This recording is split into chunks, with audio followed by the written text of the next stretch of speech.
اس لیے میں سمجھتا ہوں کہ گورنمنٹس کے اوپر ہمیں پریشر ڈیولپ کرنا چاہیے. یوتھ کو اللہ تعالیٰ نے بڑی طاقت دی ہے. آپ سب لوگ جس ایرا سے تعلق رکھتے ہیں اس میں آپ کی آواز بڑی مؤثر آواز ہے. آپ کے پاس وہ ہتھیار ہے کہ جو شاید آج سے پہلے کسی کے پاس بھی اتنا بڑا ہتھیار نہیں تھا. آپ کے ہاتھ میں پورے آپ کے خیالات ہیں, آپ کا کلچر ہے, آپ کی تہذیب ہے, آپ کے پاس جو ہے وہ پوری طاقت موجود ہے کہ آپ اس کے ذریعے سے لوگوں کو آگے بڑھا سکتے ہیں, آواز بن سکتے ہیں. تو میں چاہتا ہوں کہ یہ آواز بلند ہونی چاہیے کہ کیوں ہمارے لوگوں کو اس سے محروم کیا جا رہا ہے, ایسی پالیسی کیوں نہیں آ رہی کہ جس میں ہم آگے بڑھ سکتے ہوں. ابھی تک دیکھیں ہماری گورنمنٹ یہی طے نہیں کر سکی کہ پیمنٹ کرنے کے اور باہر پیمنٹ اگر ہم بھیجنا چاہتے ہیں تو اس کے طریقے کیا ہوں گے, یا ہم اس ای کامرس کے نتیجے میں جو پیمنٹ لینا چاہتے ہیں اس کے طریقے کیا ہوں. وایا چیزیں چلتی ہیں جس کے نتیجے میں ہم اپنی پراپر فائدہ حاصل نہیں کر پاتے, انکریج نہیں کر پاتے ہم اپنے لوگوں کو. لیکن میں سمجھتا ہوں کہ یہ پریشر جب تک ڈیولپ نہیں ہوگا اور اپنا حق ہم نہیں لیں گے, جب تک جو ہے یہ مسئلہ حل نہیں ہوگا. کسی کی بھی گورنمنٹ ہو, ہم سب کو مل کر آواز بلند کرنی چاہیے کہ دور جدید کے تقاضوں کے مطابق ہماری ای کامرس کے اندر ہمیں پیش رفت کرنی چاہیے. پیمنٹ کو حاصل کرنے اور پیمنٹ کو بھیجنے کے طریقوں کو سادہ ہونا چاہیے, اور اس کے ساتھ ساتھ آئی ٹی کی پوری فیلڈ میں ہمیں جو ہے وہ آگے بڑھنا چاہیے. اس کو آگے بڑھنے کا طریقہ کیا ہے؟ ایک طریقہ تو یہ ہے کہ رینڈم سب کام کر رہے ہیں اور لوگ انڈیویجول بیسس کے اوپر جو ہے وہ سیکھ رہے ہیں, لرننگ کر رہے ہیں, فری لانسنگ کر رہے ہیں, مختلف جو ہے وہ پلیٹ فارمز پر کام کر رہے ہیں. لیکن اس کا جو اہم ترین طریقہ یہ ہے کہ یہ سب چیزیں ایک آرگنائز وے میں ہوں. اس وقت ہم جو کام کر رہے ہیں, میں آپ کو بتانا چاہتا ہوں کہ جماعت اسلامی کراچی الخدمت کے پلیٹ فارم سے ہم نے ایک پروجیکٹ شروع کیا ہے, پروگرام نہیں پروجیکٹ شروع کیا ہے, اور اس کا نام ہے بنو قابل. بنو قابل پروجیکٹ میں ہم ایسے تمام اپنے لڑکے لڑکیاں جو میٹرک کر چکے ہیں, انٹرمیڈیٹ کر چکے ہیں, ایون وہ یونیورسٹیز میں ہیں, گریجویٹ ہیں, یا اپنی تعلیم چھوڑ چکے ہیں اور شدید مسائل اس وقت کراچی میں موجود ہیں. آپ کو معلوم ہے یہ 3 کروڑ سے کہیں زائد آبادی کا شہر ہے. ان 3 کروڑ لوگوں میں سے 2 کروڑ لوگ وہ ہیں, 20 ملین یوتھ ہیں یہاں پر, جو 30 سے 33 سال تک کی عمر کے ہمارے جو ہے وہ نوجوان لڑکے اور لڑکیاں ہیں. 2 کروڑ انسانوں پر مشتمل یہ شہر ہے, اور ان لوگوں میں سے ایک بہت بڑی تعداد ایسی ہے جو تعلیم اپنی میٹرک کے بعد ڈراپ آؤٹ ریشو ہو جاتا ہے. جو انٹرمیڈیٹ کر پاتے ہیں وہ 10 to 20% بھی نہیں ہوتے. گریجویشن تک تو پہنچتے جو ہے وہ بہت تھوڑے سے لوگ رہ جاتے ہیں. تو ایسی ساری صورتحال میں ہم کیا کریں؟ ہم یہ کریں گے کہ ہمارا ایجوکیشن کا سسٹم بہتر ہونا چاہیے. صرف 2 جنرل یونیورسٹیز پر پورا 3 کروڑ کا شہر چل رہا ہے, جبکہ 2 میں سے ایک وہ ہے جو کالج تھی, وہ اسی کا نام یونیورسٹی رکھ دیا ہے. اور حال یہ ہے گورنمنٹ کا کہ ان یونیورسٹیوں کے اندر وائس چانسلرز کا تقرر بھی 8-8, 10-10 سال, 5-5 سال لگا دیتے ہیں کرنے میں. اس وقت بھی ڈاک پہ چل رہا ہے. ان کی کوئی پالیسی نہیں ہے. کراچی یونیورسٹی جس کا جو ایک زبردست قسم کی ہماری یونیورسٹی تھی, اس کا حال یہ ہے کہ آپ جائیں اس کے کلاس رومز میں, اس کے فیکلٹیز میں جائیے, اس کی لائبریری میں جائیے, آپ حیران رہ جائیں گے کہ اس یونیورسٹی کے ساتھ ہمارے حکمران طبقے نے کیا سلوک کیا ہوا ہے. پھر ان یونیورسٹیز میں اور انجینئرنگ یونیورسٹی کے اندر آئی ٹی سے ریلیٹڈ فیلڈز میں کتنا کام ہو رہا ہے. ظاہر ہم جانتے ہیں کہ اس طرح سے پروگریس نہیں ہو رہی ہے. تو ہم نے جو پروجیکٹ شروع کیا, اسی چیز کو سامنے رکھتے ہوئے ہم نے رجسٹریشن شروع کی ہے, اور تقریباً اب یہ رجسٹریشن جو ہے وہ 1 لاکھ کو ٹچ کرنے والی ہے. ہم نے وہ روک دی. اس لیے روک دی کہ ظاہر ہے ہمارے پاس بارشوں کی وجہ سے اور ان سب چیزوں کی وجہ سے ہم ٹیسٹ کرنا چاہتے تھے, اور اس کے بعد ان تمام لڑکے اور لڑکیوں کو گزارنا چاہتے تھے اس ایپٹیٹیوڈ ٹیسٹ سے, اور پھر اس کے بعد ان کو مختلف انسٹیٹیوشنز میں ہم نے پڑھانے کے لیے اسکالرشپ کی مینجمنٹ کی تھی. ایک طرف ہم اسکالرشپ کے ذریعے سے پڑھائیں گے, اور دوسری طرف ہم فری لانسنگ بھی ان کو سکھائیں گے اور پڑھائیں گے. اور اس کے ساتھ ساتھ ہی ہم ایک کام یہ کر رہے ہیں کہ مختلف اداروں کے اندر لوگ جو ہے تیار ہو گئے ہیں کہ ان سب لڑکے اور لڑکیوں کو جس نوعیت کے بھی کورسز ہوں گے, 7-8 کورسز ہم نے ڈیوائز کیے ہیں, تو ان کورسز کے بعد 30,000, 40,000, 50,000, 1 لاکھ روپے کی جو ہے سیلری کے اوپر ان کو ادارے لینے کے لیے تیار ہیں. اور ایسے بھی ہزاروں کی تعداد میں ہم نے نیٹ ورکنگ کر لی ہے. تو ونس یہ تھرو ہوگا انشاءاللہ ٹیسٹ کے ذریعے, اور اس کے ساتھ ساتھ ہی یہ پورا جو ہے وہ چین چلنا شروع ہو جائے گی. آپ سوچ سکتے ہیں کہ ایک جماعت اسلامی اور ایک الخدمت جو ایک NGO ہے, وہ ہزاروں بچوں کو پڑھا سکتی ہے, اور وہ ان کو اس فیلڈ کے اندر آگے لا سکتی ہے. اپنے ماں باپ کا ہاتھ بٹانے والے بچے بن جائیں, یہ نشے سے دور ہو جائیں, یہ فضول کاموں سے دور ہو جائیں, ان کو کوئی اسٹریٹ کرمنل نہ بنا سکے, یہ بے روزگاری سے تنگ آ کر غلط فیصلے نہ کریں, اور یہ صحیح کام کے اوپر لگ جائیں. تو آپ سوچ سکتے ہیں کہ حکومت کی طاقت کتنی بڑی ہوتی ہے. اس لیے خدمت کا ایک کام تو وہ ہوتا ہے جو ہم الخدمت کے ذریعے کر رہے ہیں، لیکن خدمت کا سب سے بڑے کام یہ ہوتا ہے کہ ہمارے ٹیکسوں سے بننے والے جو وسائل ہوتے ہیں، جو ریسورسز ہوتے ہیں، وہ گورنمنٹس کے پاس ہوتے ہیں۔ 300 بلین روپیز کا اس وقت تعلیم کا بجٹ ہے سندھ حکومت کا، 49,000 اسکول موجود ہیں۔ میں آپ سے چیلنج کرتا ہوں، آپ میں سے جتنے لوگ بھی یہاں بیٹھے ہوئے ہیں، آپ چیف منسٹر اور تمام وزراء اور تمام سیکرٹریز اور جتنے سرکاری عہدوں پر مشتمل لوگ ہیں اور M N As, M P As, میں چیلنج کرتا ہوں کہ 49,000 اسکول میں سے کسی ایک اسکول میں اپنے بچے کو، اپنی بچی کو، اپنے پوتے کو، اپنی پوتی کو داخل کرانے کے لیے وہ تیار ہو جائیں، تو پھر میں مان جاؤں گا ان لوگوں کو انہوں نے واقعی ایجوکیشن کی بڑی خدمت کی۔ کوئی ایک اسکول بھی اس قابل 49,000 اسکولوں میں سے سندھ میں نہیں ہے۔ 300 بلین روپیز ہمارے ٹیکسوں کے پیسے ہیں جو ان کے پاس موجود ہیں۔ اب آپ مجھے بتائیے، جب گورنمنٹ اس طرح کا کام کریں گی، 49,000 انہوں نے 47,000 اساتذہ کی بھرتی کی، اور ہمیں سمجھایا ان کے ایک وزیر نے کہ ہم نے آئی بی ایس سکھر کے تھرو کیا ہے۔ اور جب آئی بی ایس سکھر میں کچھ سوشل میڈیا ایکٹیوسٹ پہنچے اور انہوں نے وہاں جو استانیہ اور استاد بن گئے تھے، ان کا ٹیسٹ کلیئر کرنے کے بعد ان سے جب پوچھا کہ یار آئی بی اے کہ آپ ہمیں بتائیں تو صحیح یہ کس کے شارٹ فارم ہے، تو آپ یقین کریں ان میں سے 10% لوگ یہ نہیں بتا پا رہے تھے کہ آئی بی اے کیا ہے۔ یہ لوگ بھرتی ہوں گے، ہمارے بچوں کا مستقبل کیا ہوگا؟ تو اس وقت سب سے بڑی خدمت یہ ہے کہ اپنے ریسورسز صحیح جگہ پر یوٹیلائز کرنے کے لیے ان گورنمنٹس کو مجبور کیا جائے، ان سے اپنا حق چھینا جائے۔ ہم شہر کراچی میں کیا رونا رو رہے ہیں؟ سڑکیں ٹوٹی ہوئی ہیں، گڑھے پڑے ہوئے ہیں، چلنا دوبھر ہو گیا ہے، 10 منٹ کا سفر 45 منٹ اور 1 گھنٹے میں ہوتا ہے۔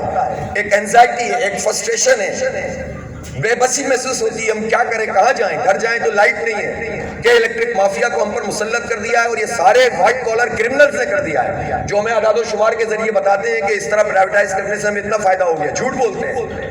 دنیا بھر میں فراڈ کرنے والا اگر کوئی فرد ہے اور اس کی ابراج کیپٹل ہے تو اس کے سہولت کار ساری پارٹیوں کے لوگ ہیں، کوئی بھی اس میں مستثنا نہیں ہے، اور یہ سب ہم پر اس مافیا کو مسلط کیے ہوئے ہیں، اور ہم اس کو سمجھیں کہ ہم نے بڑا اچھا کام کیا، نمبرز بڑے اچھے بتاتے ہیں۔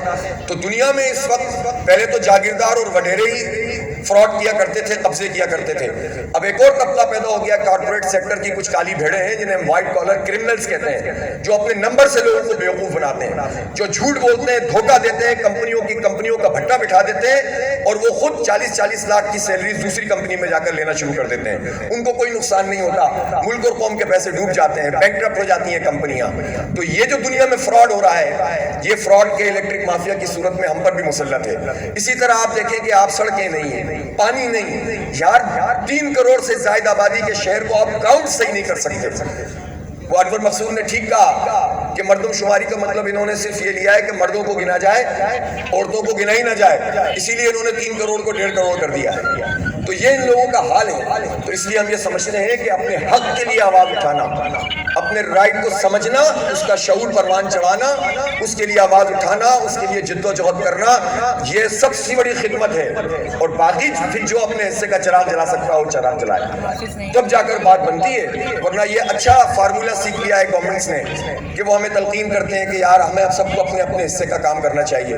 ہمیں بہت سارے لوگ سمجھانے والے آ جاتے ہیں، اسٹوری ٹیلنگ جو ٹیلرز ہیں وہ بھی ہمیں سمجھاتے ہیں کہ ہمیں اپنا کام، بھائی ہم اپنا کام کریں، ہم اپنے گھر کا کچرا صاف کریں، اپنے محلے کا کچرا صاف کریں، کہاں لے کے جائیں گے؟ آپ نے سسٹم ہی نہیں بنایا ہوا، آپ نے گاربیج اسٹیشن سے وہ برباد کر دیا، آپ نے محلوں کے اندر اور نالوں کے اندر کچرا جمع کر دیا ہے۔ تو ہمیں تو تلقین کرتے ہو اور خود ہمارے پیسے کھا جاتے ہو۔ تو ان پیسوں کو ریکور کرانا، ان کو اپنے بچوں کے لیے لگانا، آئی ٹی کی فیلڈ کے اندر لگانا، اور صرف آئی ٹی فیلڈ سے بھی کام نہیں چلتا، بعض اوقات بھیڑ چال بھی چل جاتی ہے۔ جب آپ کو یاد ہوگا ایک مرتبہ سی این جی کٹیں آنا شروع ہوئی تو ہر آدمی سی این جی کٹ منگوا رہا تھا، پالیسی تبدیل ہوئی، کہاں چلے گئے ہم؟ پھر ایک دفعہ ایسا ہوا کہ آپ نے پڑھائی میں سب ایم بی اے کر رہے تھے، سب نے ایم بی اے کر لیا، اب کہاں جائیں؟ تو ہمیں ہر فیلڈ کے لوگ، ہمیں سوشل سائنٹسٹ چاہیے، ہمیں ٹیکنیکل ایجوکیشن چاہیے، ہمیں انجینئرنگ چاہیے، اور ہمیں جو ہے وہ ڈاکٹرز چاہیے۔ اس وقت ڈاکٹرز نہیں ہے ہمارے پاس، اور سب سے بڑی بات یہ ہے کہ ہمیں ہمارے بچے ہمارے ملک میں چاہیے۔ 48.7% بچے نوجوان کراچی میں اس وقت وہ کہتے ہیں کہ ہم یہاں نہیں رہنا چاہتے۔